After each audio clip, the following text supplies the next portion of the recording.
Sobrang talented nga ng mga Romblomanon, kaya mabuti na lang nabigyan tayo ng pagkakataon na bisitahin man lamang bago umalis dito sa Romblon, itong showroom dito sa Barangay Ilauran. Sa mga nagtatanong kung anong makikita dito, malamang showroom nga, di showroom ng mga gawang Romblon, ng mga marble, di ba? Ang gaganda kaya ng mga design nila, oh. Yung ibang design nga na makikita dito ay mga signature ng ibang taga-probinsya naman. Makita nyo naman merong mga tarsier dyan, mga malalaking shell, mga mugs, base, at kung ano-ano pa nga na mga design dito sa lokal ng Romblon. Kuminsan nga ay mapapaisip ka kung saan man nanggagaling yung mga ideas nila para makagawa ng mga ganitong kagagandang mga marbles. Para nga sa kagaya ko na hindi naman marunong gumawa niyan, wala tayong magawa kundi humanga na lang sa mga talento na tong mga mga local artist natin dito. Nagpapahanga ka talaga. Mapapabilib ka nga na ang ibang mga marbles ay dinatransport na papuntang ibang bansa.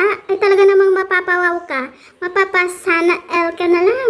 Kusya, nandito ka pala. Yung kaibigan mong ahas. Biruin mo, pati kaibigan mong ahas, naiuukit na pala. Pambihira talaga. Sobrang galing talaga ng mga taga-Romblon pagdating sa mga ideas.